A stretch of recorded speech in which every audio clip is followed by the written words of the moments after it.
This season of Quantum Kickflip is brought to you by MythWorks. Original worlds, original stories. Find out more at www.myth.works. Previously on Quantum Kickflip. Emergency circumstances have forced Goby, Miserée, Jacob, and Bubby together, huddled in the music room. Why huddled? Well, a significant portion of the room is occupied by spider webs. This is the work of Tessarachnids, fourth-dimensional spiders that move through 4D space, weaving non-Euclidean webs that exist in multiple realities at once. We're supposed to go to the gym, right? That's what the announcement said, but It seems like everyone's in need right now. we gotta help them then. You can eat the webs, you're a void, and you can phase through things, and I mean, I've got my armor. We might be the only ones who can do anything about this. Those were given to us by the arborists to suture up some of the benign thin zones around Boron Ridge. These things cannot get near a cluster of rifts like this. He's right, it's my fault. I was helping Drow, and then one of them snuck home in my backpack, and I didn't tell anyone about it because I didn't want to mess up my chances of a Drow career. I want to try and change their minds to make it that they won't know that it was Goby's fault, but also to plant it in the idea for Drow that, we shouldn't be closing these. We should not suture up these Slugblaster portals. Yeah. The gym is getting tighter and tighter. The room to move in the gym is closing as webs fill the space. We cannot be in here much longer. I can see through the ceiling. The roof is safe. Everyone, we need to get to the roof.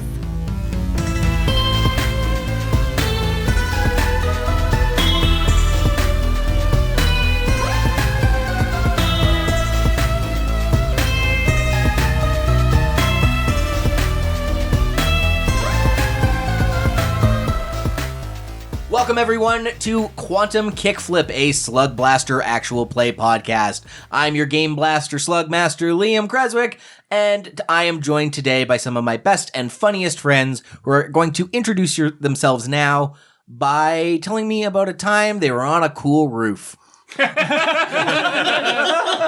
a scary roof, or a boring roof. Just give me your best roof story. Hi, my name is Michael Vetsch, and I'm here playing the Grit Playbook, Flobert Bubby Slyman, the sentient goo boy. And for me, a cool roof, this was a while back. There was like an art festival in downtown Edmonton called Nuit Blanche, which had a bunch of like art exhibits and things curated all from around. But one of the things was just like a big, I want to say it was like a light show projected on the side of some buildings downtown. And me and a group of friends who were checking out the rest of the festival all ended up at this one big parking structure downtown, and we like snuck on through under the arm to get in and everything, and went up to the top level of it, which was just beautifully open, and we could see they had a bunch of cranes set up downtown with different lights, and it was kind of like a dancing light things of the cranes moving and doing different stuff, and the lights would all go around. But we just stood on the top level of this open parkade with no one else around, no cars, no anything, because it was like closed for the night, and just watched this beautiful light show in the middle of the night in, it was like late summer. And it was a real cool time on a roof. My name is Robyn. I'm playing Goby Lubgorch, the Smarts playbook with the powered armor. And one time, a bunch of my friends and I were filming an independent movie. It's available online, but I'm not giving you any more information because it was a long time ago, and I'm not that proud of it anymore. But you can find it if you want. It's how I met Laena. Yeah. And part of that movie was filmed on location in a brewery in downtown Edmonton because we needed a castle, and there aren't any castles in Canada, let alone Edmonton. For some reason. Regardless, we were like a brewery. It's got a bunch of brick walls, it'll work. And weirdly, the brewmaster guy was like all too happy to be like, yeah, you can shoot your weird movie in my brewery. You want a full tour to see all the different locations? Maybe you can. We're like, we really just want to shoot in front of this one brick wall because it looks kind of castle-y. But he gave us a full tour, including going all the way up to the roof.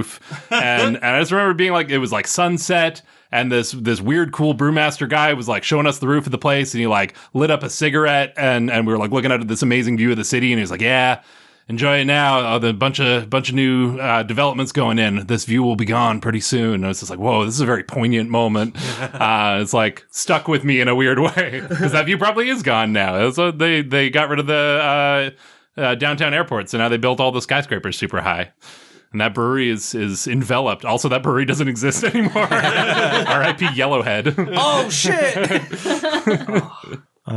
Bonjour, je m'appelle David Ray et je joue Jacob Stanley, qui est le livre de jeu de Chill et il a le basket Rip Ninja.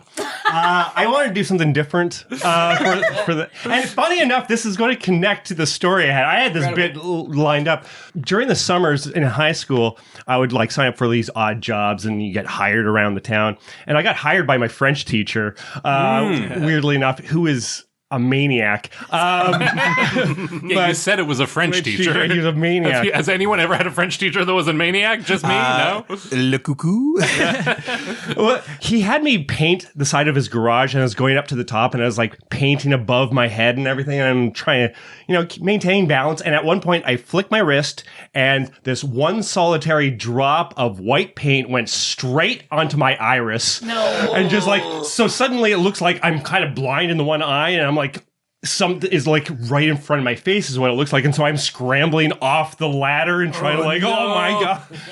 I didn't fall off the ladder, but that was a scary time with a roof. So that's where your eye patch came from? That's where my eye patch, David Ray's canonical eye patch. Yeah. The fact that you went from cool time on a roof to that was my scary time with a roof. Yeah. Hello, my name is Laena, and I play Miserée, the Heart Playbook, and the Void Monster with abilities retrofitted from the Voidware backpack. I don't have a particularly exciting roof story, but a while back, Robyn and I were in Toronto. We were staying with my aunt in her condo, and there was just a period of time where my aunt was out and Robyn was playing for the comedy festival there. And so I just explored the condo and went up to the balcony, which was on the roof, and got this just gorgeous view of downtown and stuff. This condo has an elevator. It was wild.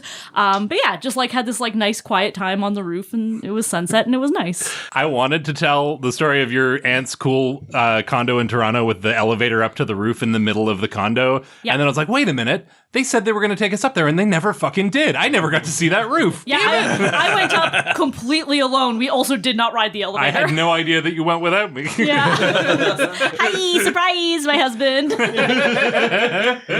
And of course, I am Liam, normally Esther Infinitē, the Guts playbook with the jailbroken microphone, your GM for today. And I think I've told the story about being on the World Trade Center in May 2001. Maybe behind the paywall, maybe on the feed, I don't know. But slightly less exciting, but kind of wilder story of being on a roof. I did a comedy festival in the Okanagan where a bunch of the comedians stayed on a houseboat and then went and did gigs around the Okanagan. And the Thursday night, myself and two other comics went to this venue that was a old schoolhouse this guy had turned into a restaurant and stage.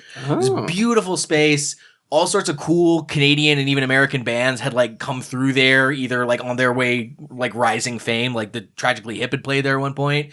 And the guy took us up on the roof to look at the beautiful Okanagan vista. But then also he was just the strangest guy. So first of all, he takes us up to the roof and there's a bunch of pot plants up there. Well before cannabis was legal in Canada.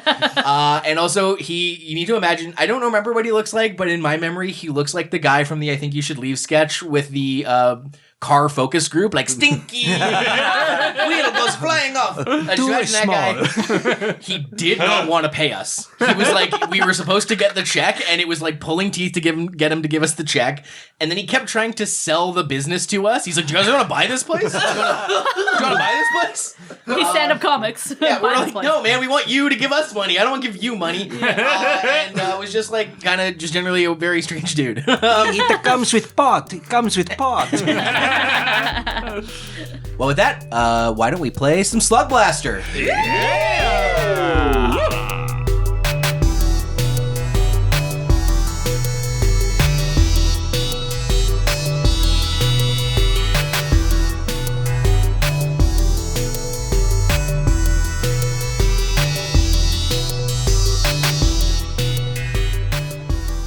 The Arborists have used the tartan species of Tessarachnid as part of their multiversal stewardship for centuries.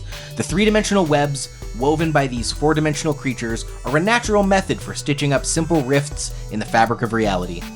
While the tartan Tessarachnid is not venomous or carnivorous, they can pose a danger when released in proximity to multiple, disparate thin zones, such as those found on the quad of Bright Academy. The breadth and diversity of the thin zones requires exponentially more webs and more spiders than a single rift would, creating a deluge of interconnected webs that weave through every plane in the local multiverse. Drow agents, with Tessarachnids on loan from the Arborists, were attempting to stitch up benign thin zones as part of Operation Boron Suture, but have totally lost control of the situation. Now, the students, staff, and campus of Bright Academy have paid the price. Goby, Miserée, Flobert, Jake, aka Flakes, Plinko, Worm, depending who you ask, and Shelly, aka Turtle, are congregated in the gymnasium with everyone else who is in the school as everything went tits up.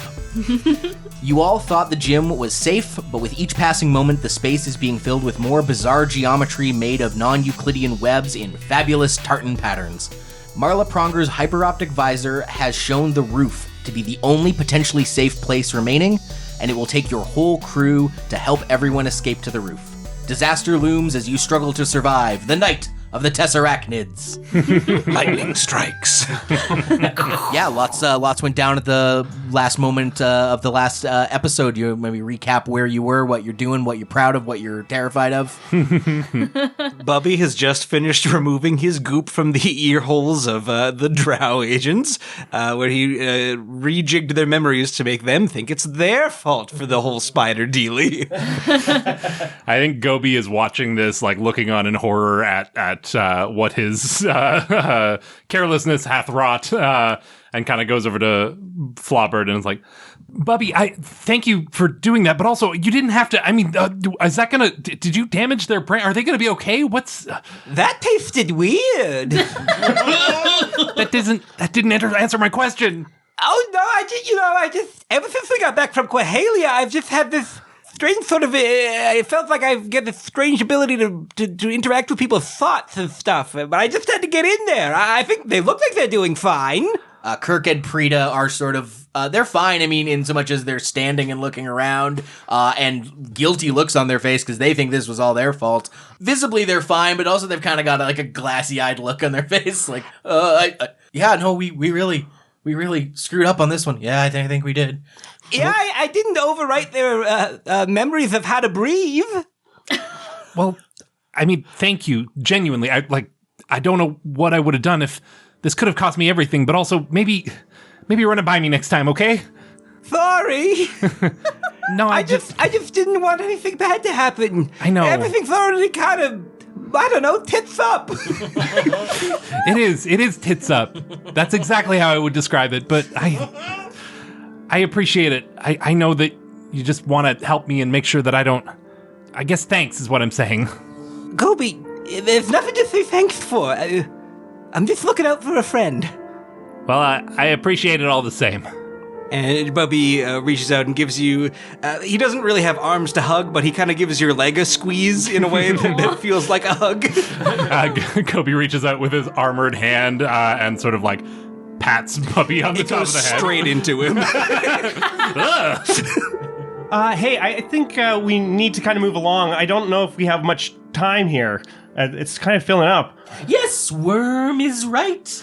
Worm, we should follow wherever Marla thinks we should go. This one's got the right idea. Way to go, Worm! I suppose it takes a worm to fight a worm. Good job there, Plinkety. We need to get out of here, Plinko. What's our next play?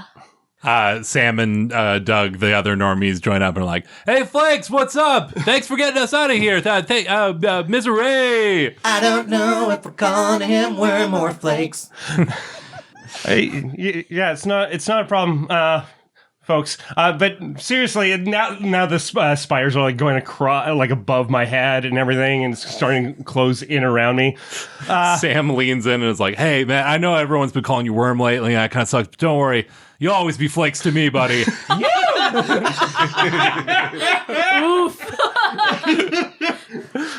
Jake is trying to like put it out of his mind and everything, like looking over at Shelly, and has this like I think there's like this brief exchange of like this knowing kind of thing. 'Cause Yeah. both Shelly and Jake constantly get called by their nickname, so it's like, ugh.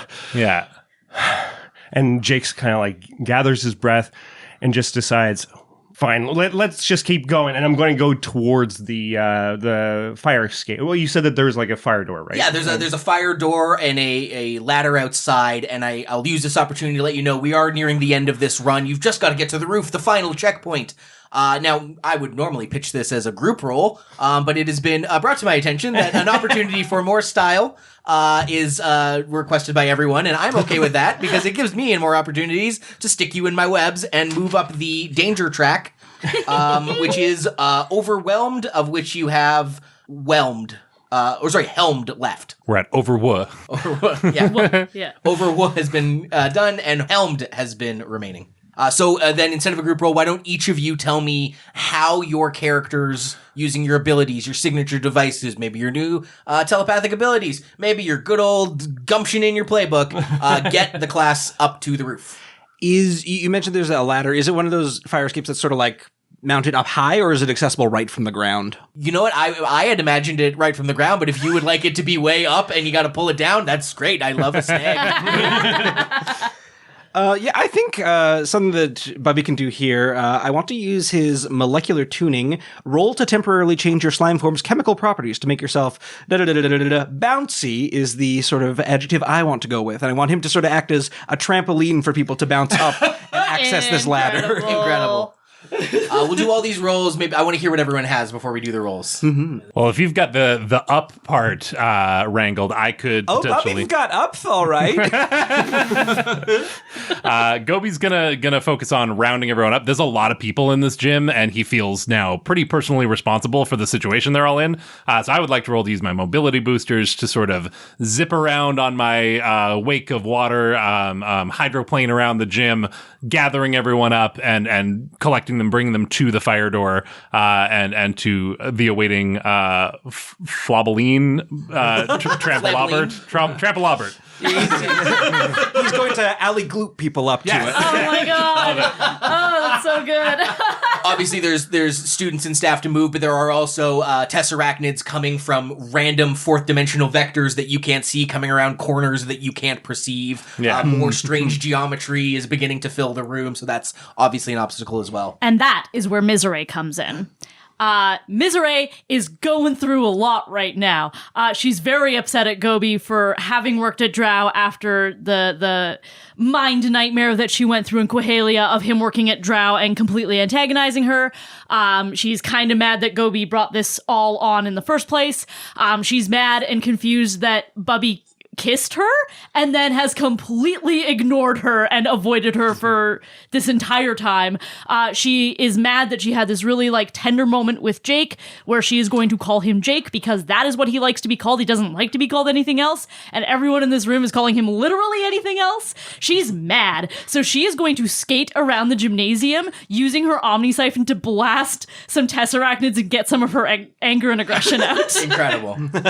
Jake will be go on the outside and be scaling up the wall because these Tessarachnids are probably not just in the gym, they can go through, they're on the outside. Yes, I even think in the previous episode I described some of their weird geometry kind of seems to clip through walls. There's a weird ribbon going from the Jumbotron out into a tetherball court.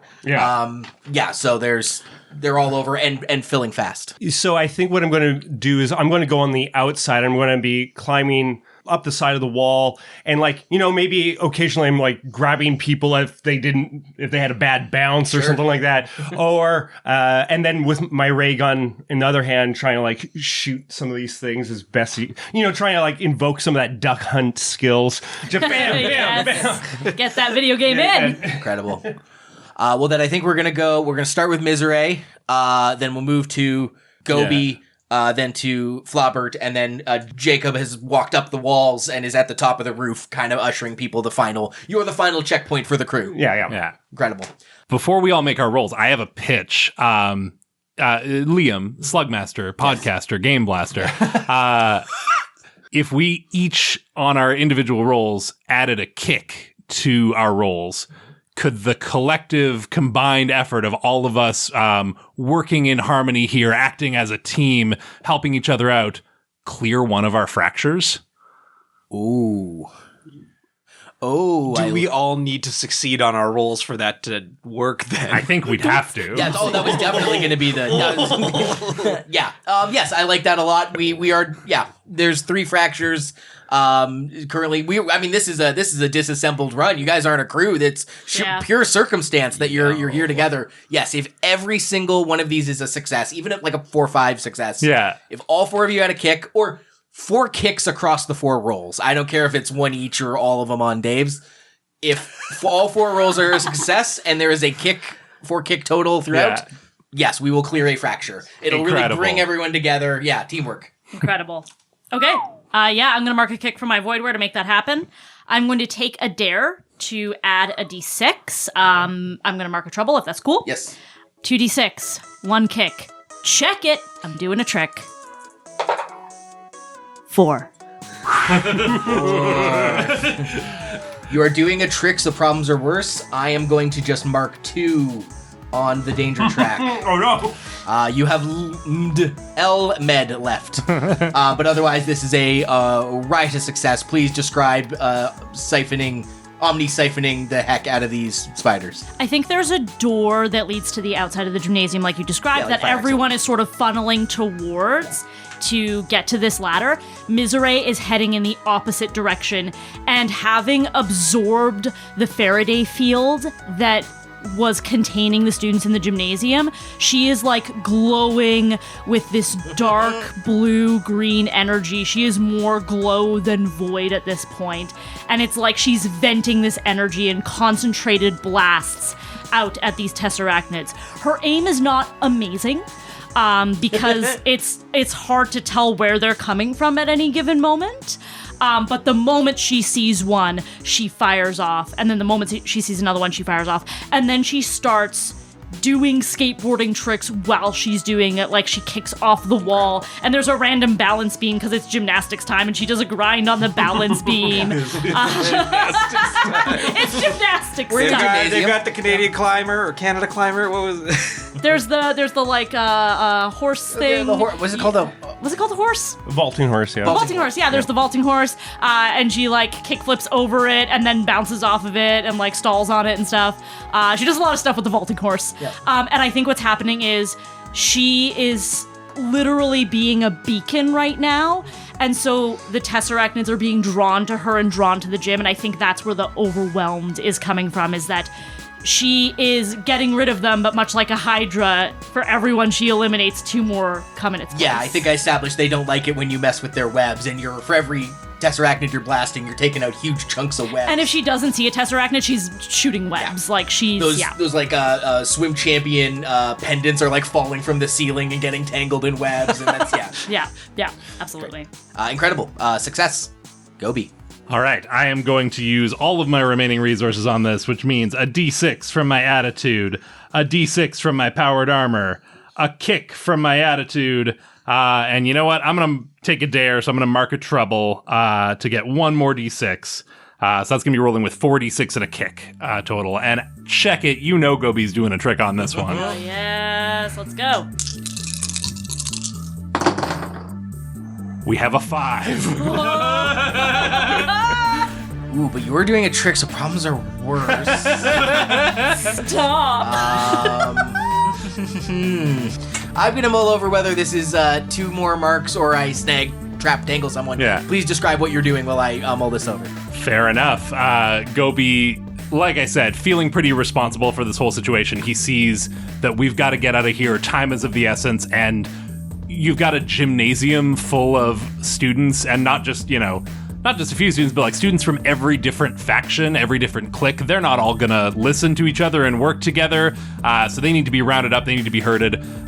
Goby kicks in his mobility boosters, he's blasting off on those streams of water coming out of the bottom of his armor's boots. He's hydroplaning around the gym, ducking and weaving around webs, dodging spiders that come out of nowhere, come around fourth dimensional corners, and just sort of like scooping and grabbing and then ushering them towards the door, and then he's back around for another pass and back around for another pass because he can't actually carry that many. He's just a guy. Maybe even using the weapon systems to sort of because they're water cannons, he's using that to direct people as well. That if someone's going towards the wrong exit, he's like, no, and herds them towards the correct exit. You're shepherding them, Yeah. So I think that you are successful in that. You are looking cool as hell because you were doing a trick. Mm-hmm. I'm going to mark 1 on the danger track, so just MED is left.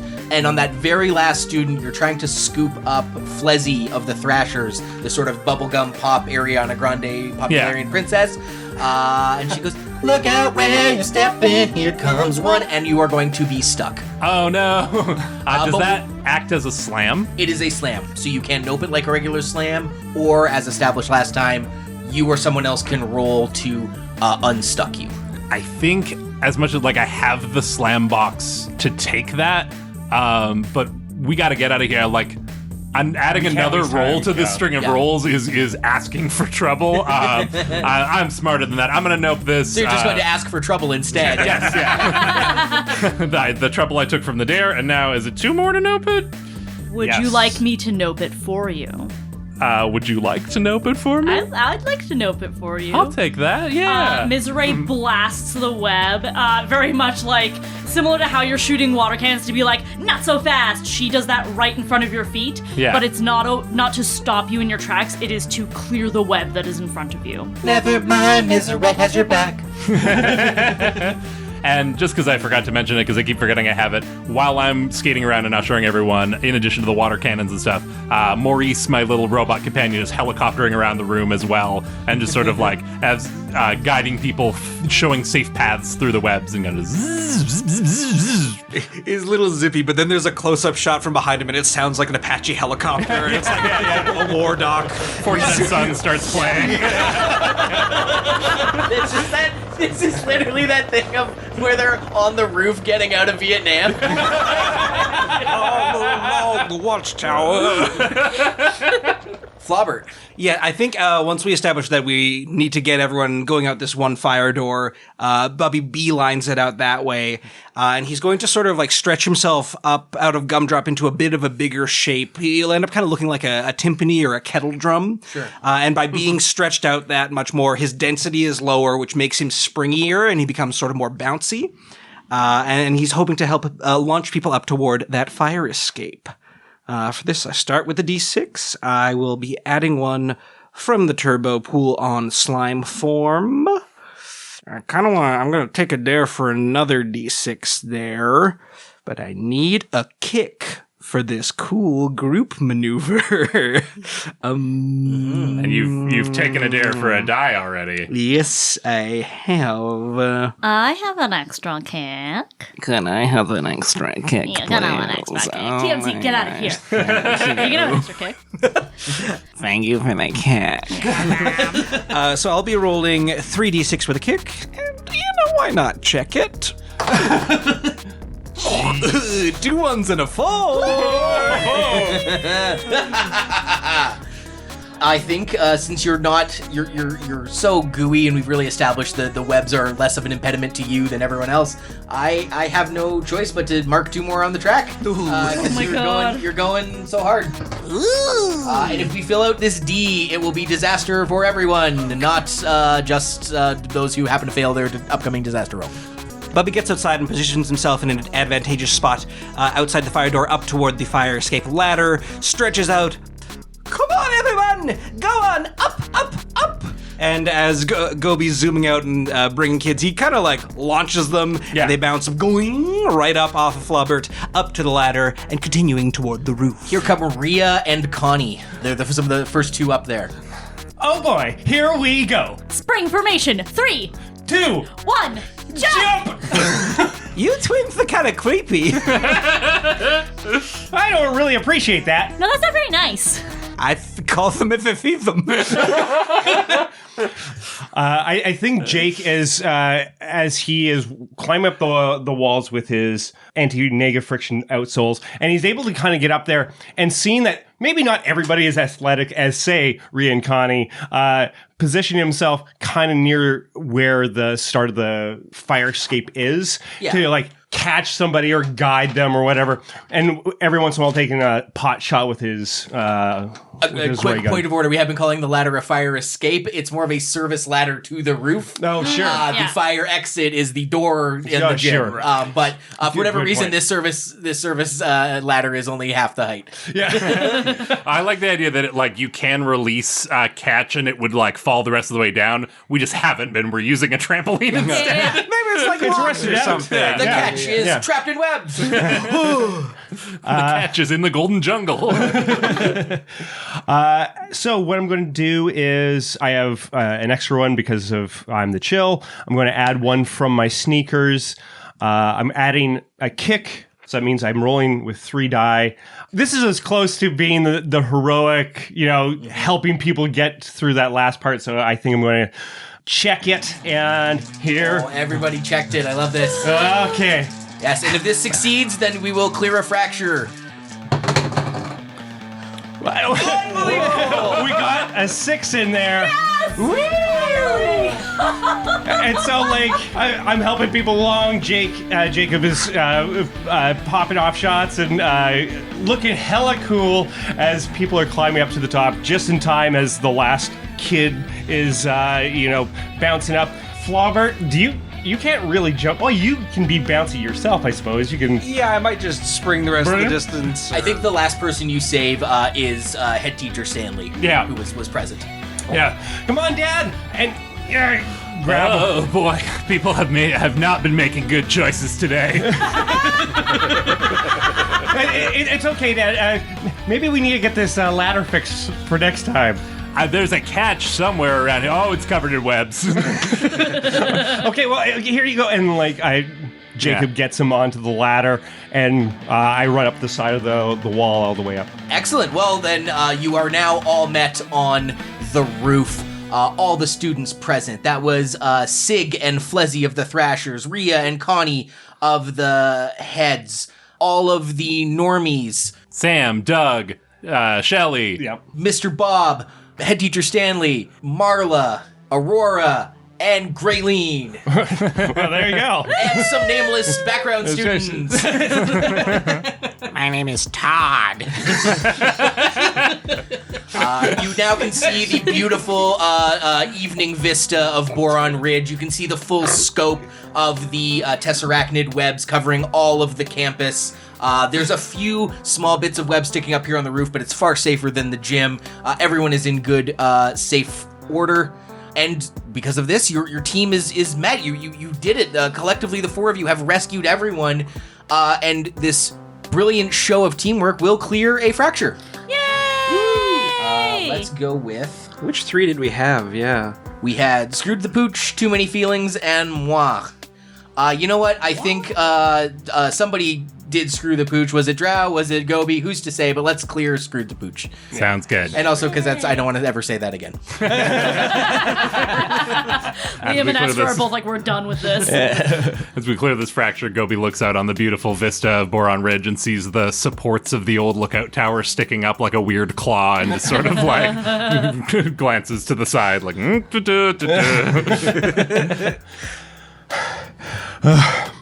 Okay. Is everybody okay? Yeah, I seem to have made it out unscathed and wait, where's and Maurice comes zipping up. Oh, Maurice, okay, yeah, I'm good. Yes, we all seem to be accounted for up here. Yes, I'm all right, and it is good to see that you are all right as well. I will say, I think the muster point is usually in the parking lot. Miserée looks out at the parking lot and is just like fully crawling with Tessarachnids, and she's like, maybe this was the right call.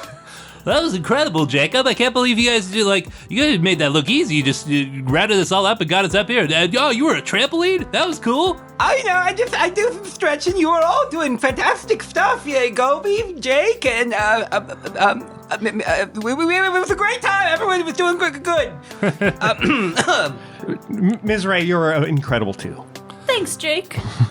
Son, I can't say I approve of you out here using all of these the sneakers and the ray guns and what all, but well, I mean, given the situation here, you really really came through in a pinch. Maybe I've been looking at this a little one-sidedly. Hey, everyone, look! Out by the parking lot, the cavalry is here! And off just beyond the parking lot, you can see a orderly, clean rift between dimensions begin to open. And from beyond that rift, a number of arborists begin to come out in their long, flowing arborist robes. Their Thenaspartian, sort of earth tone, different kinds of like green, olive-colored skin. They've got the forearms and robes with weird sleeves to accommodate them. They're carrying, a number of them have the same kind of cages, Goby, that you saw were given to Drow for containing them.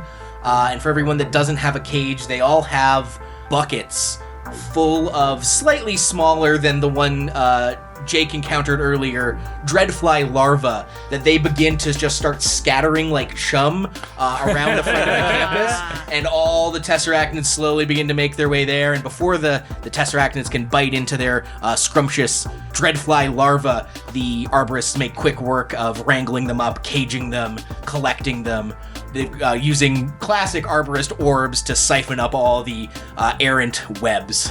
Safety is imminent. You have survived the night of the Tessarachnids.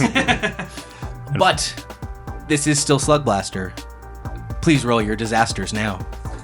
There we go. Ready?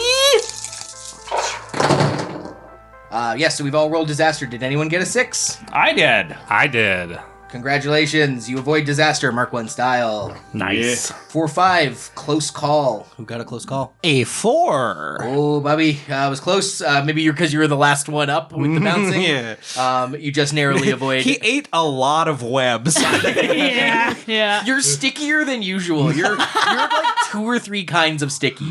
Ooh. I got a bunch of ones, but I did also get a 5. Excellent. Then mark your trouble.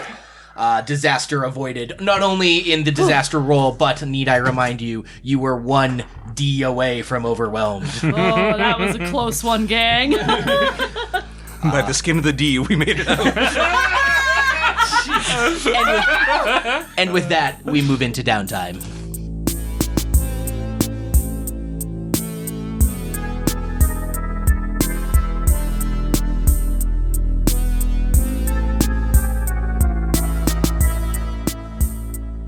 Well, that was a successful survival run that has brought the team back together, at least the 4 of you present for this misadventure, and we're gonna kick off with some post-run cleanup. So this is where you will be rewarded with style and components and all sorts of stuff based on how your crew did on the run. So first of all, the run rewards. Shredders +3 style, where you race, chase, or land big tricks. I'd say there was some racing and chasing involved. I think big tricks as well. I think we were being kind of flashy about it. Yeah. We did a lot of tricks, yeah. Definitely near the end, you started showing off. Yeah, showing off to your classmates. I will accept that. Especially because I get to enjoy the style that benefits you. Easy. 3 crew style for that. Weirdos +3 styles on runs where you take an unconventional approach. Bubby did eat the webs. That's also par for the course for Bubby. I don't think I've ever not that is seen very him conventional for Bubby. Oh, yeah. Esther, he eats everything. No, if Esther ate all the webs, that'd be unconventional. Yeah, you got me there. He did yerk into some drow agents and wipe their memories. The memory wipe, like, it's unconventional, but also it's an ability he has on his sheet that he used to the letter. I'm not trying to argue against us getting style, and just like you are, though. we were thrown into this circumstance, and we navigated it as you would expect. Like, we did good. Generally, in an emergency, you don't want to be unconventional. You want to kind of thing, right? Yeah. That's why they say, like, if you're lost in the woods, run around aimlessly. So yes, no +3 style for runs where you're weirdos. Factions, we get faction shifts here. I'm going to give you +1 with Drow. Not so much that they like you better, but more as far as Drow is concerned, you're a faction, and they are going down in your, like, you all hate Drow more, which will make them want to be better for you. So that Drow is going up because you guys are mad at Drow. They're getting off our back a little bit. They're gonna use that. Thank you. They also have to messed do up. some self-reflection, I think. Yeah. Focus less on external factors. What do we think about the Arborists, though? You're already -1 with them. Do you think they were... actually, I think the Arborists recognized that you helped them, everyone get to safety. Your crew was possibly the only reason this wasn't an absolute disaster. Back to neutral with them. Back to neutral with the Nice. Arborists. I feel like we helped the school out. You Yeah. sure did. Bright Academy overall, I'm going to give another... You're at -3 with Bright Academy. Are we going to -2 or -1? -1? I gotta go big or go home. It's near the end of the season. We gotta make big moves. -1 with Bright Academy. Yay! I mean, the head teacher Stanley was changing his whole outlook before everyone got all on his nuts about it. Well, here's why I'm back only down going to to go... You are still slug blasting, so I'm giving you a -1 because... Yes, you helped out Bright Academy, but you also helped out every crowd in the Bright Academy. So that's why I think instead of zeroing out or positing with the authority of Bright Academy, I think Thrashers to 0, Heads to 2, Mavens to... Mavens can stay at -2. No, -1. Don't go to -1 because Marla saw what you did, and Esther and Tommy May were off doing their own thing. 2 with the freaks and 2 with the normies. So plus 1 to literally every crowd. Hell yeah! So, and Lazy Bunny hates that you did that. -5. -5 with Lazy Bunny. Unstable? Oh! No, I think that'll be our The big bad. factions. Can I pitch a thing while we're doing crew style stuff? Yep. We currently have 4 crew style in our crew style bank, and as has been mentioned offhand, we're getting closer to the end of the season. I don't think we're going to be able to make a push all the way up to major players from our current location of well established, but there are some things we could buy with 4 crew style. I would love to spend on either sticker spotted, your crew's name in a lasting location +1 legacy, or small press merch, t-shirts, stickers, pins, patches, etc. +1 hype. Just to, might as well have legacy going into the end of the season or hype going into the final run. Either of those, I think, would be a smart purchase. I think sticker spotted your crew's name in a lasting location. I don't think it's so much as like there's a sticker, but just like I like the phrase your crew's name in a lasting location. The night of the Tessarachnids as saved by this crew at Bright Academy. Like it's Bright Academy legend now. Yeah. Mechanically, it's the same for Legacy, but I could throw a style in if we wanted to do it narratively for diehard fans. Ooh. Because it's still the same Legacy bonus. It just costs 1 more style, but if that feels like what we've done at the school, people are like, we've impressed all the crowds. People are a little more on our side in that way. Yeah, I like that I a like lot. that. Great. So we would clear out our crew bank, you'd spend a style, and we get diehard fans. That works because all of the ones that involve our crew's name being somewhere don't exactly work, and our crew doesn't have a name. The sticker is just, hello, my name is name tag that is blank. Yeah. But yeah, diehard fans makes a lot of sense. Nice. And that's +1 legacy each, it says. So that'd be like we all get a legacy from that. Incredible.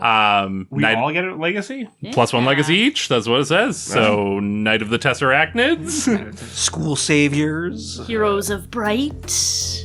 I like Knight of the Tessarachnids. Yeah.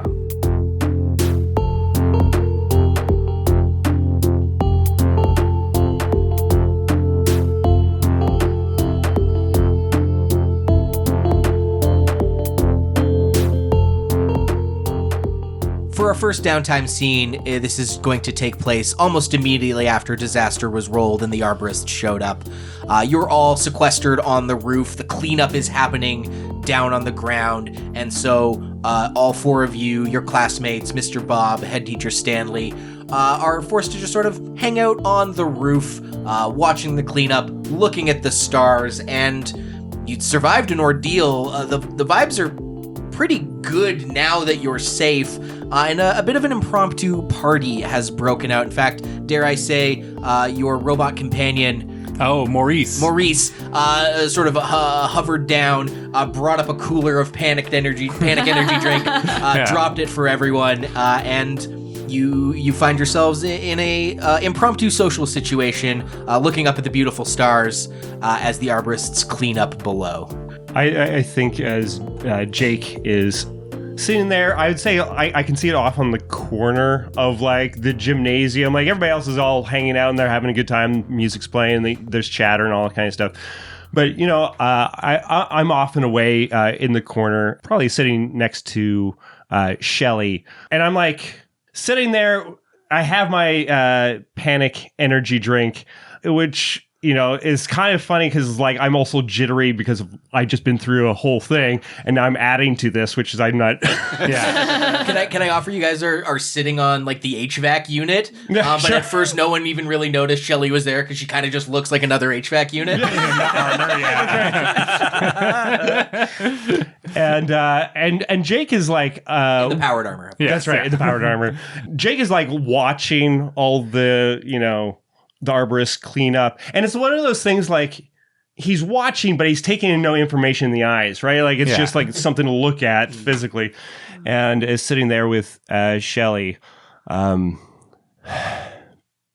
a guy who saved his entire school and helped to get us all away from interdimensional spider attack, you don't look like you're celebrating very much. Shelly, I don't know. We made it out. I'm glad everybody's safe. That's what I wanted, but they don't even respect me. They still, some of them are still calling me Worm after I saved them, and they don't. They call me Plinko. They call me Flakes, and I mean, you were kind of leaning into it for a while there, but yeah. Well, that's because I was trying to like not let it bother me. Like, fine, this is. I'll be this. I'll be Flakes or whatever, and this doesn't bother me. But like, that's not who I am. Why can't they just call me by my name? I get it. Yeah, I do. I mean, listen, you can't always control what people call you, right? Some people are going to call you Plinko. Some people are going to call you Flakes. People call me Turtle all the time. And that's them, and you can't control them. But choosing a name for yourself, deciding who you want to be, that still matters, even if people don't always respect it. When I picked the name Shelly, when I transitioned, that meant something to me, and it still does. And the right people, the people who matter, they'll call you what you want to be called. And the rest of them, it sucks. It hurts a lot, but that doesn't mean it's not still important to make that choice and to let the world know who you are. Yeah, that makes a lot of sense, Shelly. For what it's worth, you always called me Shelly right from the start, even when everyone else was calling me Turtle, so I stand by what I said. The right people, the people who matter, they'll have your back. And she kind of thumps you a little too hard on the back with her powered armor because she never knows how hard she's... You can never tell. It's always an issue. It's just,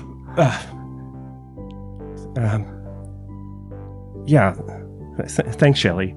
And Jake actually gets up and like tries to hug Shelly. It's always weird because it's just so much armor. It's like hugging a fridge. Like worms hugging a fridge. I think just this one time, Shelly, who always keeps the armor on, she's part of this slug blasting crew with Doug and Sam and Normal mustard. Normal mustard, yes. Yeah. And I don't think her heart's not in the slug blasting. She just she's got her friends and she likes to be a part of things. So the armor is her way of like coping with this and feeling safe. But in this moment, she feels pretty safe. She steps out of the armor and gives you a proper hug. And then immediately scrambles back into the armor. Yeah. And then I think Jake, maybe they stay out there for a few more minutes and then goes and rejoins with the rest of the kids. Jake, Shelly, get into the dance circle. People are wondering if you can do the actual worm and the actual robot. And they kind of exchange a knowing look and just shrug and let's go show them. That was incredible. Thank you for that. And what was that downtime scene? That downtime scene was You Earned It, a trophy, a trick named after you, a scholarship, or what I'm going to go with, a moment you'll cherish forever. That's a +1 legacy. Now, I already have like a bunch of Doom that's Plinko and Wormed and all that kind of stuff. Legacy, I think I'm going to go with Jake. Yeah. Yeah.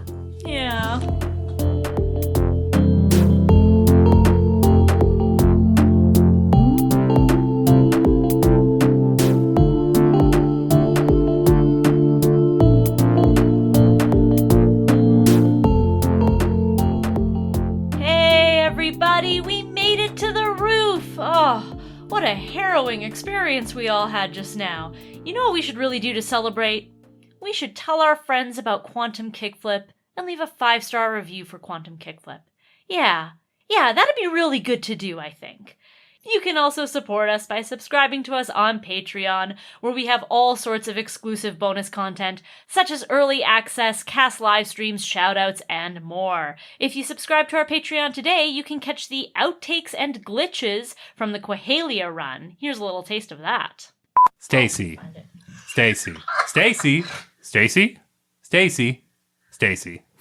Perfect. That's all I need. Thank you. That'll work beautifully. That'll work, no be problem at all. seamless. You didn't get Stacy.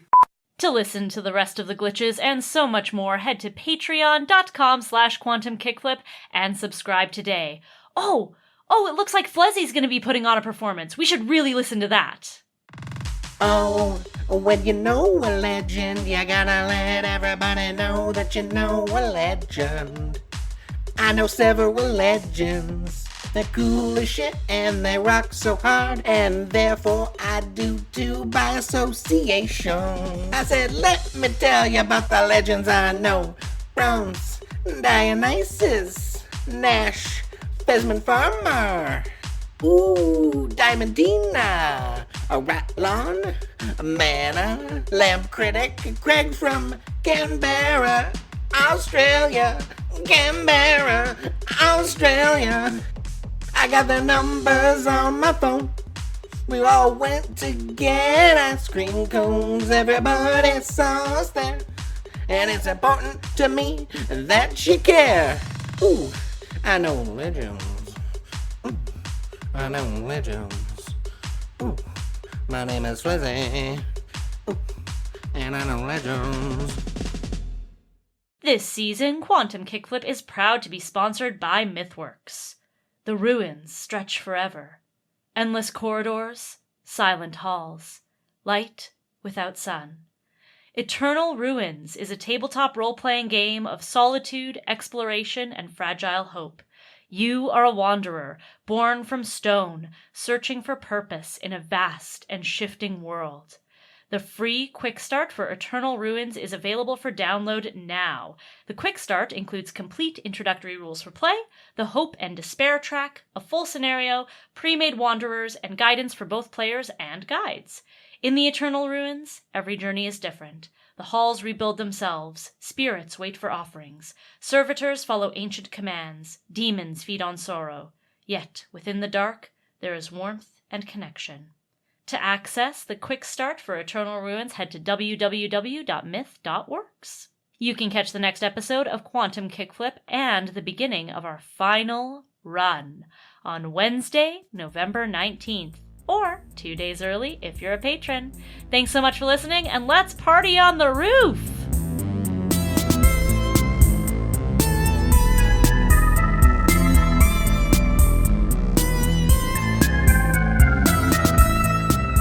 I think we catch up with Goby in the gymnasium sometime later, maybe the following day. And he's not alone. It's Goby. Goby and Flobert are here. And they're not necessarily like sneaking around. I don't think the school is on high alert right now. It's that sort of like this big thing happened and now everyone's just trying to put it behind them. So like everyone's like, things are fine. Everything's normal. We're here to salvage what we can find of any drow tech that may have been left behind in the hurry to clean everything up. Goby's trying to mod his armor and is hoping he can maybe find the remains of that Faraday field orb or some of the drow weaponry that they had, the guards were equipped with. He's just looking to see what he can find here, and what he can find will depend on how well I roll. So I'm going to be spending 1 style to roll 1d6, and we'll see what I get. That's a 2. Disc. That's a disc. That does me no good. I have nothing that needs a disc. So I find the remains of the orb that casts the Faraday field, picking through it. I find a disc. I'm like, cool. That I don't really know what I could do with that. And I think I don't have more style to spend, so I got a disc. Bubby's also here and is also sort of rooting around with you. I think he manages to find something that was at least connected to like the powering of it, and it's clearly radioactive. Goby, look at this glowing rock. Maybe don't get too close to. Well, actually, you know what? I've never seen getting too close to anything be a problem for you, so I'm going to trust that you know your business. It's already fully encased in me. Yeah, I can see that, yeah. How's it feel? Kind of warm. I mean, they do call them uranium cakes. It's like a little snack. Is there anything that's not like a little snack for you? Not that I've come across. And with this, Flobert is also doing some in the lab work. And I want to spend 2 style, 1 to mark off the other half of developing cellular multiplication that he did within the theater of spending a turbo to temporarily triple your slime mass. And I also want to do the first mark off toward stability, gaining another boost die for the turbo pool. Oh, nice. For just a split second as the this whatever radioactive material this is disappears, Bubby swells up to 3 times his size and then collapses right back down to his normal shape after. And he lets out a little burp. Goby's like, well, I don't really have anything to do with this disc. Maurice, you want it? And he kind of like flips it like a coin, and his little octopus robot buddy catches it and sort of like does the thing where you like roll a coin along your fingers, but with his tentacles. Oh my god, there's such a like a genre of TikToks lately where people do little spins between fingers. It goes bam, bam, every time you do a spin, and then it's stupid, but if that's I will need someone to teach my old ass what anything to do with TikTok is, but so in conclusion, no promises. Okay. So that was, the 2 of you doing in the labs. You're, getting discs you don't need and splitting your cells. Carrying on as you do, but it's at that particular juncture where Miserée joins you. From outside of the gymnasium doors, you hear, Goby, I need to talk to you. Before Goby can notice this panic happening next to him, he's like, oh, I'm in the gym, and then looks at Bubby and is like, Goby, no! I said things were so strange. I can't do this. I can't do this right now. Well, I'm sorry. I didn't realize we're all in a crew. Let me in your suit. Yeah, it's a big empty gym. Goby, let me hide in your suit. But it's all water in here. Are you going to be able to breathe? Go into your suit. Okay. And is there like an access hatch, or does he have to squeeze through some of the thrusters? I think it's like there's a seam somewhere that Goby kind of like indicates, and you're able to like it's watertight, but with some doing you can Alex Mack your way in there for sure. Yeah. Wow, that's deep pull. You're old enough for Alex Mack and not TikTok. Where my YTV generation at? People are going to figure out your birthday and year from this episode. I know my rising sign. Yeah. I think Bubby slides his way into your suit and is trying to stay as hidden as possible, so sort of stretches out to be almost like a stickman shape behind you. Like that if you keep like kind of dissipating and you have to like focus to hold yourself together so you don't just like dissolve fill the away. suit. Please. All I ask is stay away from my gills. I don't want to breathe you. That feels like a line that I would rather not cross. It's okay. I'll do my best to make it look like you haven't peed your suit. I would also appreciate that now that you bring it up. Ka-chung, ka-chung, Miserée, hey, how's it? And he tries to look nonchalant and casual, but he's standing in the middle of a gymnasium with nothing to like lean on or sit. So he just sort of like he reaches one arm out as if to lean on the wall, but there's nothing there. So he just kind of like swats at the air and then puts it on his hip. And it's like Standing akimbo. How's it going? Miserée walks up to you, Goby, and says, I need to talk to you about what happened before Quahalia. Before Quahalia? Yeah, I mean, well, you guys all went on that field trip, and And you went with Drow. Oh, the Drow thing. Well, I mean, I wouldn't say I went with them. I kind of got taken. They, I knocked down the lookout tower, and it was a whole thing. But I know that a place like Drow would be a dream for you. But when I was in Quahalia, I saw you there.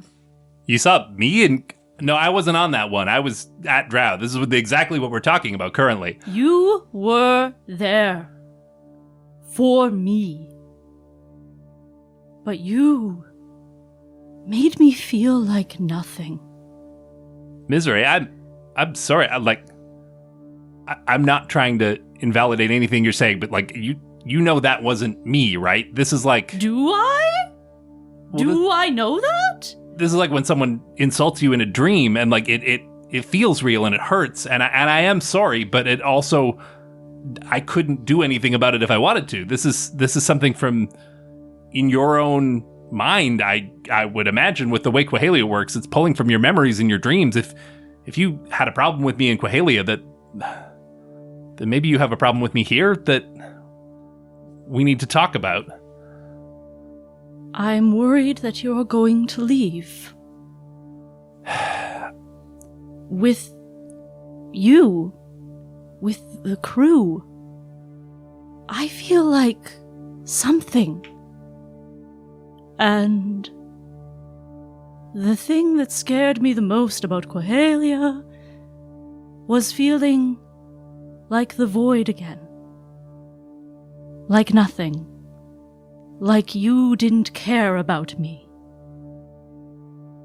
And I want to know what you're going to commit to. Miserée, have I ever told you why I'm here and... Quantum Brook Multiversity, you have mentioned it several times. I know, I go on a little, I'm sorry, but... It is your passion! It is, or... Maybe it was. My whole life was on a track. It was leading somewhere, and I thought that I needed to do everything I could to make sure that everything went the way I wanted it to, because it felt like that was the only way it could go.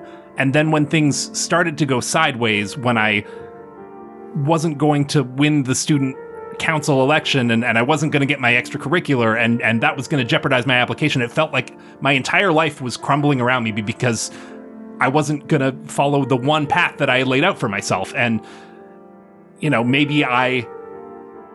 maybe feeling that way, like I had no other options, is what caused me to do the things I did. I had helped another student mod his reality canon. I didn't want to. He kind of made me, but I did. And when it looked like he was going to win just because he was the popular kid, well, I thought maybe if I were to use his reality canon, he never keeps his locker locked because he couldn't remember the combination.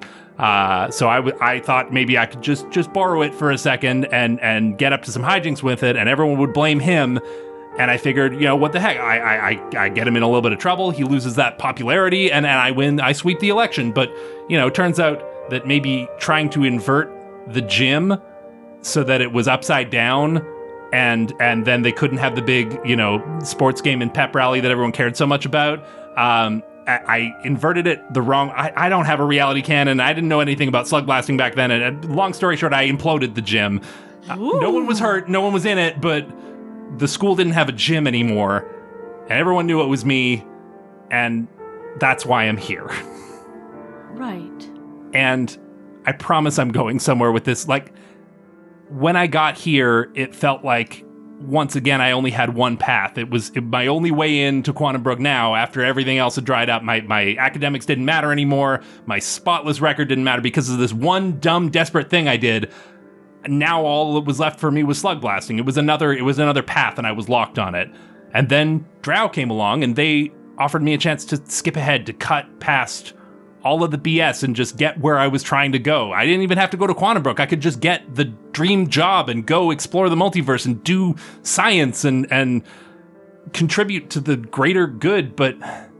Miserée is looking sadder and sadder as you're talking about this opportunity with Drow.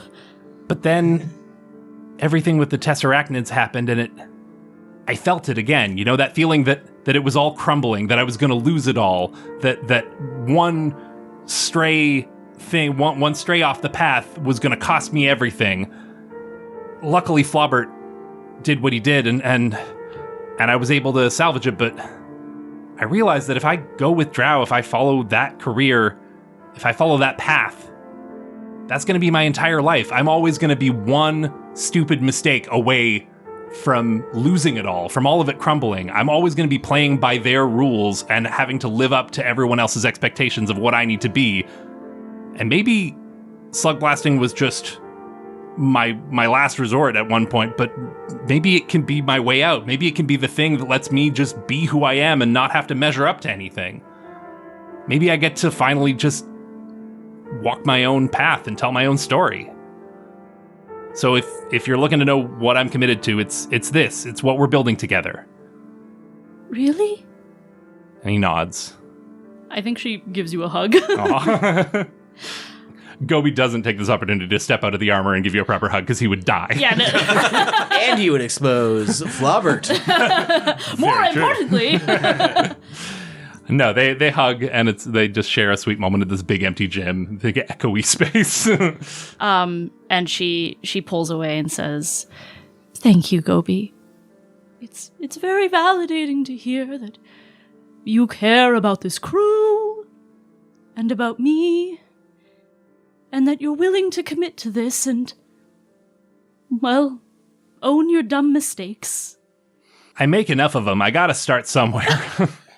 Well, listen, are you sure that everything's okay? I mean, I understand that what you saw in Quahalia hurt, and I really am sorry, but it seems like there's been a lot going on with you lately. Well, I You and other members of the crew, and he kind of like feels Flobert There's around. a small smack on the back of your head. Well, to be honest with you, I haven't been doing so great lately. I mean, with the whole thing with Graylene and Aurora and Bubby. Wait, what happened with Bubby? Oh, we kissed in the music room. What? And then he ran away and he has not talked to me since. How would that even... and he's... mouths aren't...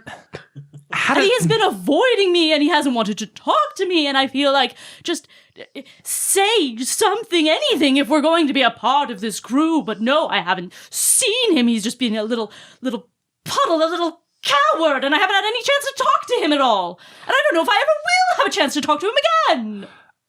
I'm sure you'll get a chance. In fact, I think... No, I don't even know where he is. Nor does anyone... he says a little too loudly. But be that as it may, I'm sure you'll get a chance to talk. And if you have things you want to say to him, you could maybe just say them. Well, I don't know what there is to say, because it seems like he's not interested in talking. I'm sure that's not true. I'm sure that if he were here right now, he would say, and Goby's kind of like feeling around in the armor for like any indication of what he should say here. He feels nothing. He can't hear anything. Well, it doesn't matter, because Bubby isn't here right now. That's correct. I wish he was, but he's not. And there's nothing I can do about that. And there's nothing I can do about Graylene and their little affair with Aurora. And there's nothing I can do about everyone calling my best friend Flakes and Plinko and whatever other bullshit they want to call him. There's nothing I can do. So I'm glad, in the midst of everyone letting me down, that we're okay. Me too. Sorry. It's been a lot lately. I think this time Goby hugs you.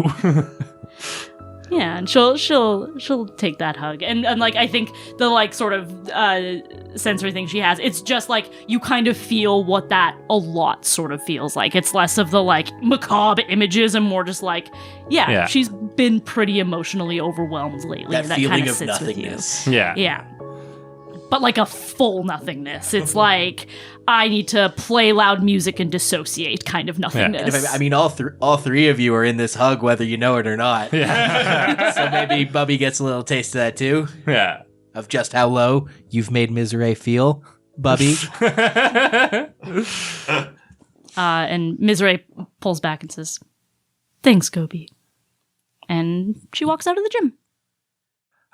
Goby waits a second to see if Flobert is going to reconstitute or exit from his suit here.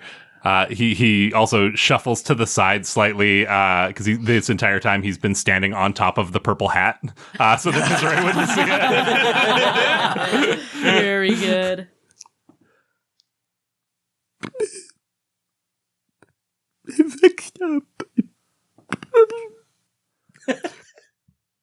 I was such a bad blob.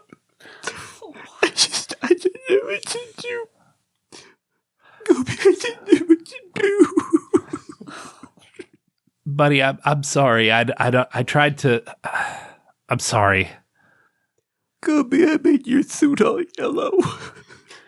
Yeah, that's fine. Listen, how about we get you? It's not pee. I know, buddy. I know. How about we get you out of the suit, and then maybe you and I head down to the Malamute and eat all the weird chip flavors they have. Like that. Yeah. All right, bud. Incredible. That was it started as an in the lab scene, as I understand it. But Miserée, what was that scene for you? Us or them, a misunderstanding, conflict of interest, betrayal, or messy breakup causes this dalliance to hurt you and your crew. Oh, this is a hard one for me. +1 doom, -1 legacy, +1 fracture. Oh no. Yeah, we're back up to 3. Sorry, guys. Sorry. Is it minus the legacy moi? Yeah, that one or prom betrothed. Because that one was about, like, her feelings for Grayleen. Right. I think prom betrothed, maybe. And then what is the doom? Let down? Yeah. Agreed. And we had a fracture as well. And a fracture. Bad blob. Bad blob! Oh. I mean, maybe I'm getting ahead of things. Maybe getting ahead of things. This sort of multi-scene was also Flobert taking an L, for which I need to take a doom. So That's bad that blob. might be That's bad blob. a good old doom for Bubby here. Yeah. Sorry. Because, Bubby, now you're a bad blob. Got it. Thank you. So then I guess this fracture just might be dramatic irony of like some real Shakespeare style like characters overhearing other characters. Yeah. Cowardice. If the portion of this fracture is being caused by Bubby and his inaction. Yeah. Sure. Yeah. Cowardice fracture. So we're back to 3 fractures. Uh-oh.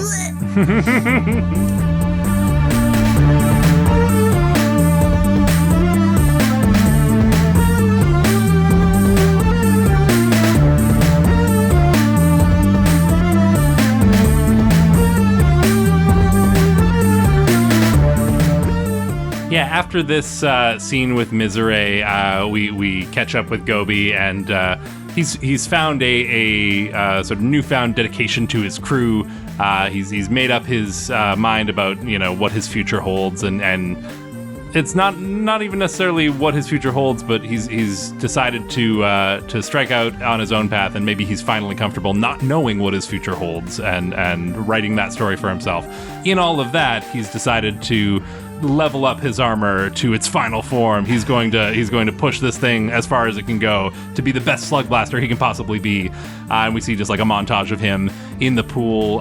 He's got his whatever I said the coils or things were that hypertungsten hydroconductors. Hypertungsten hydroconduct. Damn, Michael with the deep ball. He's got his hypertungsten hydroconductors activated so that he can do electrical work in the water. Maybe it was hydrotungsten hyperconductors. It's whatever whatever it was in that episode. It's that again, and he's soldering things. We see sparks flying, and he's that's not how solder works, but it is when you're underwater and doing Destiny soldering. He could be welding. Yeah, he's welding. Also, he's got a blowtorch in the pool. He's an arc welder. It works. He's reconnecting wires and reconfiguring things and running diagnostics. All of this sort of taking what started as just noticing that the microportals in his suit could be sort of juiced by adding a little more power, which resulted in, his advanced mobility boosters, in his upgraded weapon systems. He's finally found a way to sort of maximize that and get the full flow of water from Desneen. And it just today he's firing on all cylinders. He's feeling good after his conversation with Miserée, and it all clicks. You see him sort of connect it all back up and get into the suit. And he gets ready, and he taps some buttons on the inside and engages this thing. But before we can see what form it takes, we cut away, and we'll find out what the final form of his suit looks like on the next run, hopefully. But that is my full realization, and just like that, it snaps together. Who or what helped you see the missing piece? In this case, a conversation with Miserée helped me see the missing piece. -1 doom or -1 fracture. I know we have a lot of fractures right now, but I also want to get rid of this doom. Because how many doom do you have? Just one. Oh, okay. Okay. You know what? No, you're right. This is all about Goby committing himself to the crew. And I think because of that, I am going to wipe out a fracture. Which one? Moi? Are all three of these incurred from Bubby Miserée? I think they might be. We're not clearing any of them ourselves. We just keep making I'll clear moi, sure. The first step to healing is talking it through, and we talked it through. That also gets me a legacy and a trait, because it's the end of my Spart Speeds track. Is it legacy and or legacy or? +1 legacy, +1 trait. Oh, dope. According to this sheet. Hell yeah. So I'm going to take the legacy of... I gotta read it. It's a science word. Carcinitekin. Balanopteridae, which is another ocean thing. Look it up, baby. And for trait, I'm going to take know-how, because it's the only trait I have left at my disposal. You know everything about blank. If this would help you with an action, you can mark 1 trouble to upgrade a 1 to 3 result into a 4 or 5 result. Does it feel too broad or overpowered to call that you know everything about modding?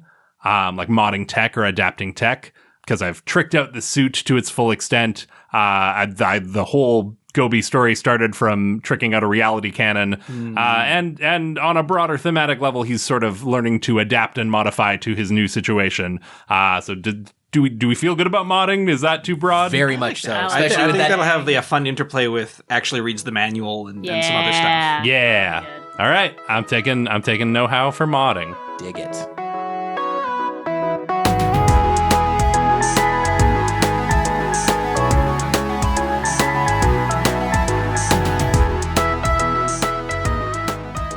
We start with Miserée in her dorm room, which, as we all know, is one of the dressing rooms of the theater. She is looking at herself in the mirror. The light bulbs all around the mirror are all on, casting light over her with absolutely no effect.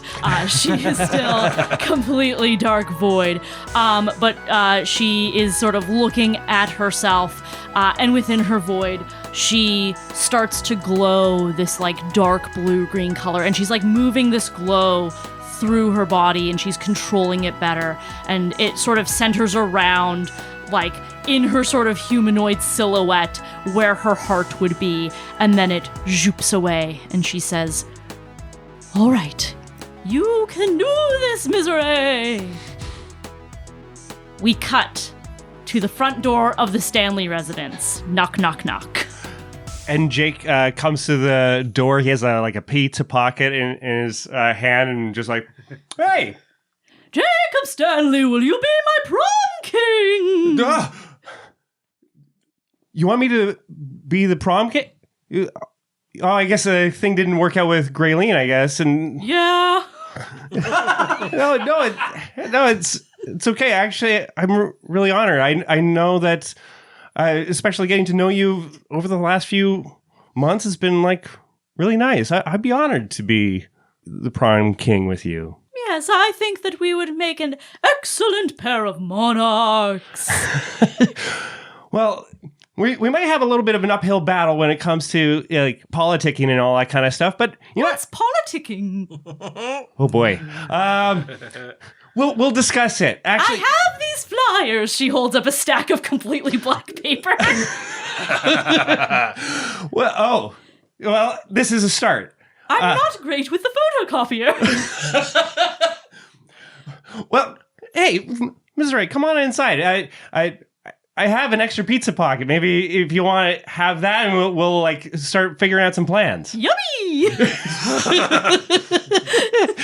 And then you come down inside. And we hang out in the basement and we start plotting Our prom king and prom queen campaign. Yeah.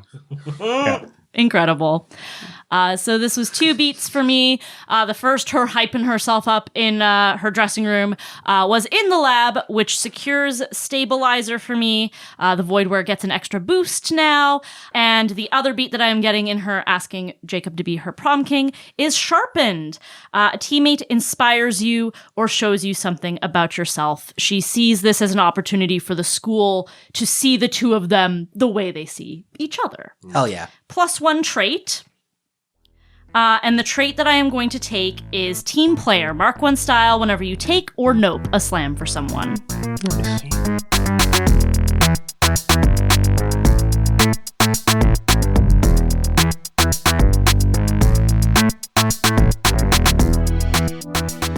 Now, I'm glad Miserée's bouncing back, finding new opportunities, but Bubby, you're probably wallowing, feeling sorry for yourself. You tell me, but let's catch up with Flobert alone. Yeah, the trip to the Malamute, I think it takes several orders of chili fries as well as the baskets that they come in to get Bubby feeling back to himself.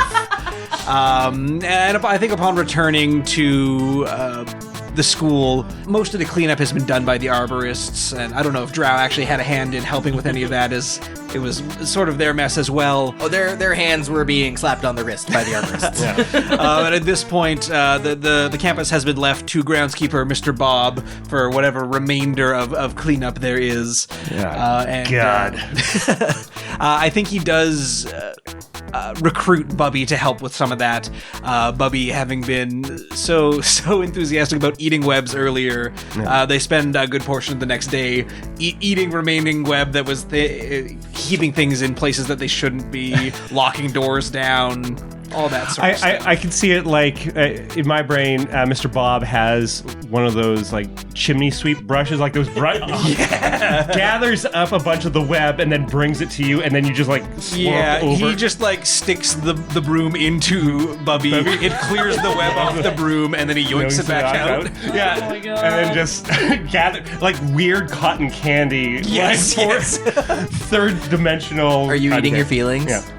Yeah. He continues to do so. Yes, absolutely. But this is just a quick little scene of being good, spending his style to empty out the rest of the trouble that Bubby had. I love that. Now, folks might be wondering, where was Esther in all of this? And I'm going to sneak in a little in the lab scene here. If you recall, after the run in Quahalia, Esther had captured the raw data that was going into the logic binder to present the visions that show you Quahalia in a way that feeble mortal minds can comprehend. She's taken that raw data and has been working with Tommy May's Zeitgeist to decrypt it, to make sense of it, to make something meaningful out of it.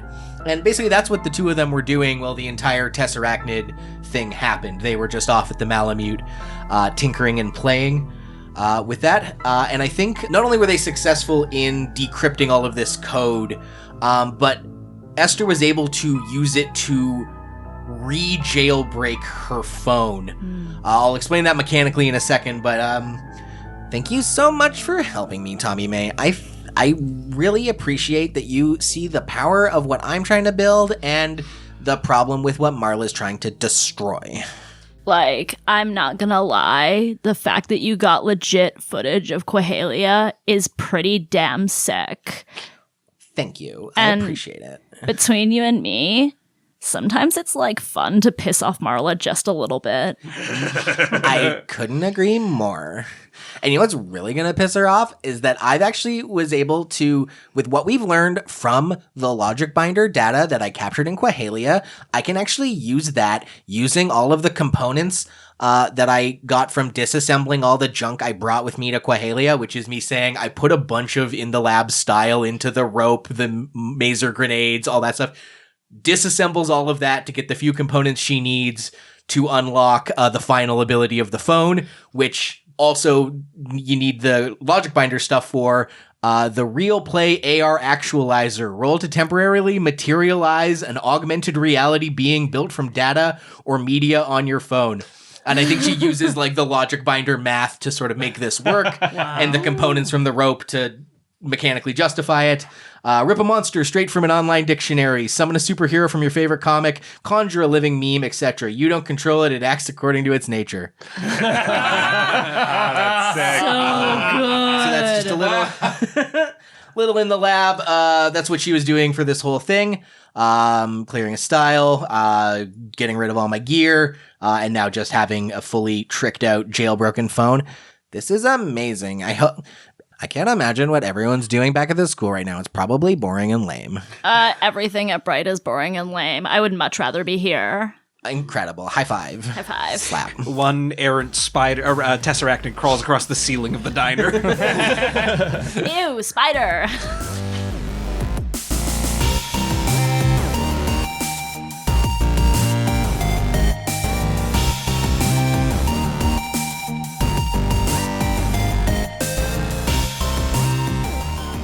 In the time between this interaction with Tommy May at the diner while the Night of the Tessarachnids is happening, she's got her phone back. She's got all of the information she's ever captured, and she's going through the history of her phone, and kind of realizes, looking at her My Page, looking at the videos she has, looking at the likes and follows on Pants Down Idiot.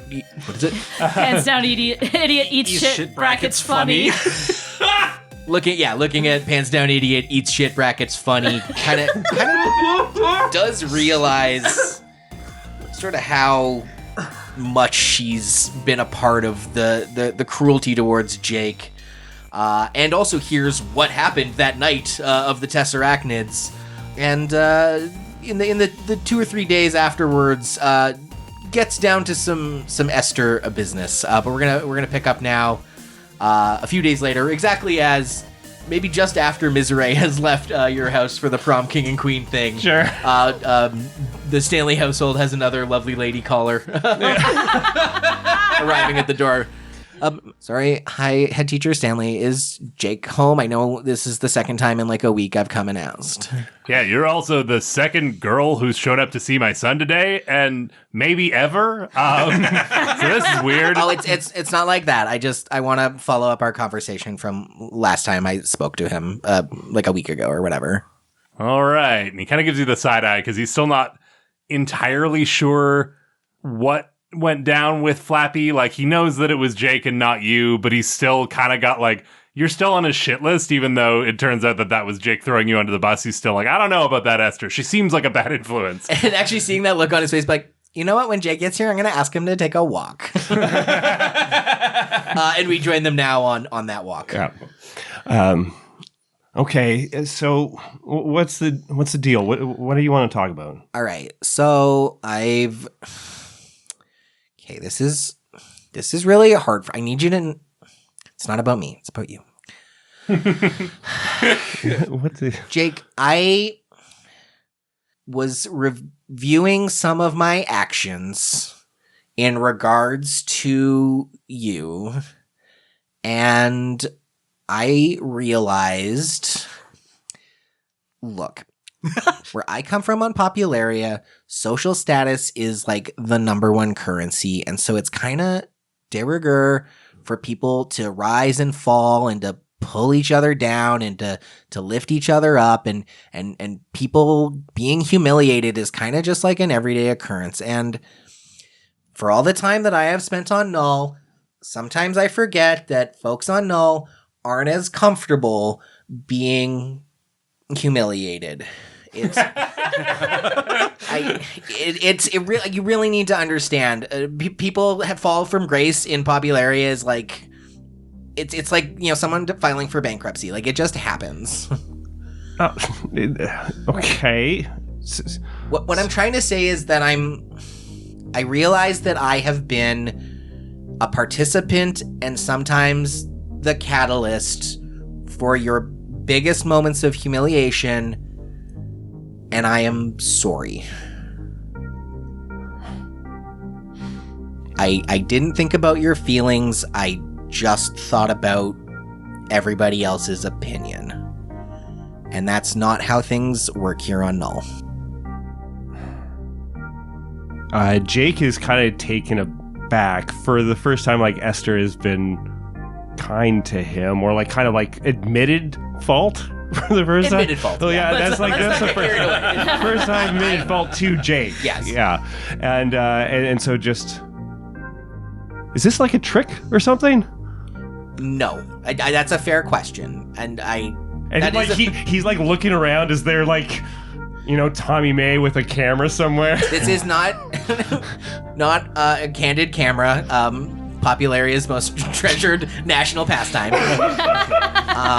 Or punked, I guess. Yeah, Ashton Kutcher is from Popularia. Yeah, canon. This isn't a punk situation. I'm not trying to ruin your reputation again. I am genuinely sorry, and I also understand if you don't accept it, if you're still mad at me. But here's an olive branch. This is one of those idioms that actually makes sense here on Null. Yeah. Unlike Screw the Pooch. It's because olive branch is originally from Thenaspar. Yeah. It's a Thenasparian idiom. Anyway, so I heard what happened with the school and the Tessarachnids, and I heard that Drow was the reason it all went tits up, which is another weird idiom. Anyway, and I did some digging, I did some sleuthing, I did some badass journalism with Tommy May's help. I got the record of Flappy expunged and made the case that if it's so dangerous, it probably shouldn't be in the hands of those bumblefucks at Drow, because they can't even handle Tessarachnids. It should probably be with, for lack of a better word, his biological father. And she pulls out... Not for lack of a better word, factually. Well, yeah. Okay. And she pulls out, looks like a Capri Sun package. Rips the top off it, squeezes it out. And a little Flappy! And picks him up and everything. Oh, I hope it didn't hurt too much to be expunged. How does that work? No, the record was expunged. He is no longer property of Drow. Here is a certificate of authenticity. He is legally your property.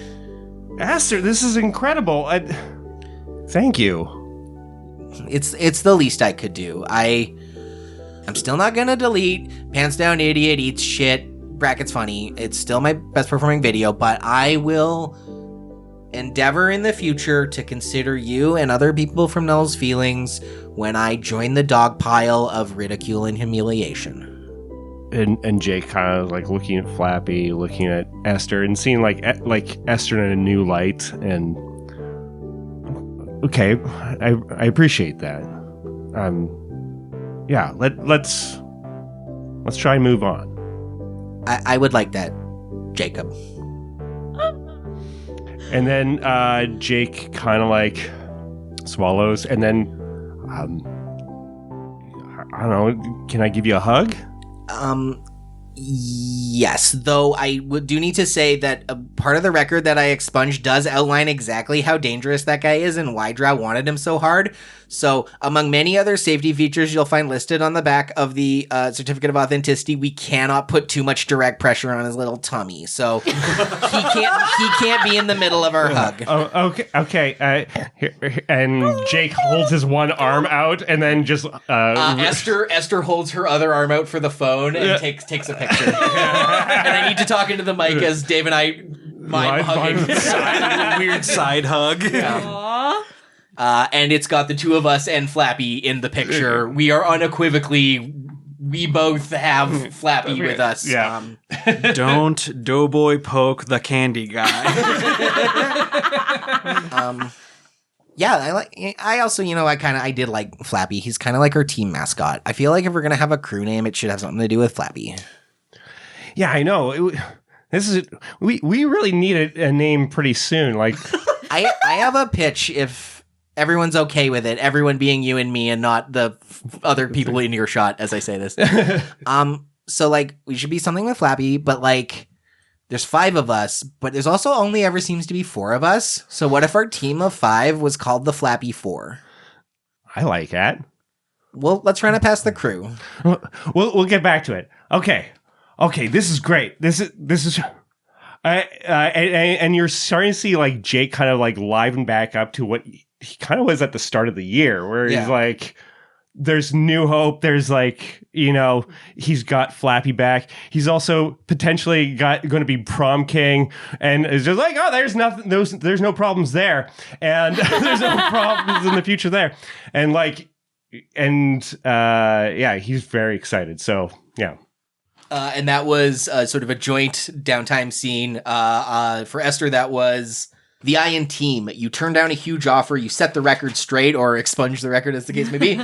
Show up just in time to help, sacrifice your legacy for the crew. -1 legacy, -1 doom, -2 fractures, +7 style for your crew, and a trait. Whoa. That's a huge one. The Guts arc is huge. So my -1 legacy is going to be the 360 degrees Fahrenheit. I can no longer claim that.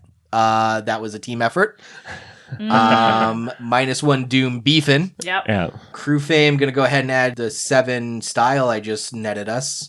And what was the other thing I said? Trait? Trait. Oh, a trait. Oh, personal growth. I think it has to be personal growth. Snake, if there's any question who goes first. We share improv too much. Personal growth, trait from another personality. How are you changing? Who are you learning from? Gonna have to be from the Chill playbook, I think. I think it's Steezy. I think she's flexed her investigative bona fides enough to justify it. So Nice. Great.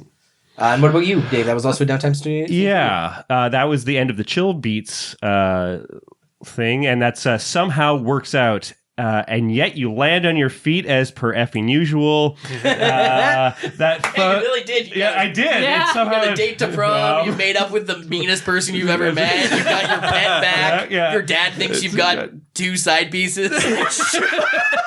Whoa! This Wow, my this, son's gone tits up and he's screwing the pooch.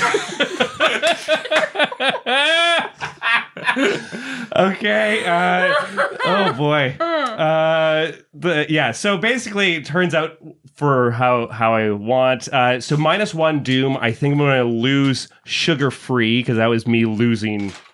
Flappy. I get +1 legacy and +1 trait. The trait I'm going to take is guys, you accidentally noticed the stuff everyone else didn't, like hidden panels, perfect skate spots, and looming monsters, etc. I think that might relate more to this last run coming, just like, these things that are operating out of time. Maybe developed a little bit of that. And then the legacy, what do I, king of the world? What do I, Cats in the cradle. You're reunited with your son. One big flappy family.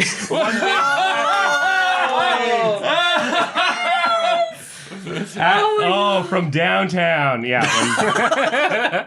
Family. Actually, that could be a team name. Actually. BFF. One BFF. One BF. Oh, okay. Well, It took us 11 episodes, but we got there. well, I guess with that, with downtime completed, 2 potential team names on the table. Number of our characters back and brighter than ever, but still some in the thick of going through those tumultuous arcs. That concludes this run, but we go to our final scene. Light spills into a dorm room through slatted window shades. Beside the window is an old metal desk that was liberated from Bright Academy's neglected music room. It has a low desk lamp with the green shade like you'd find in a newspaper bullpen, but it has the shape of a palm tree because this is of Popularian design. On the wall is a messy collage of pictures and articles from publications like Slugblaster magazine and Fussbuster, bordered by small twinkling decorative lights. Neighboring the collage is a series of shelves. On the highest is a shrine to a picture of Andrew W.K. illuminated by tea lights. The shelves beneath include trophies of Esther Infinitē, such as the map of the Unicorp Extra Mall, the hacked logic binder that brought back the first recorded data of Quahalia, and the pink gem taken from the Soliton encountered in the Golden Jungle. No one is in the room as this gem, hard evidence of a being from interdimensional mythology, sits on a simple wooden shelf, and then it suddenly births a dot of light at its core. An energy mystically bestowed upon it from beyond the rigid confines of Null, an energy that then surges from its pupil of light to physically quiver the pink gem.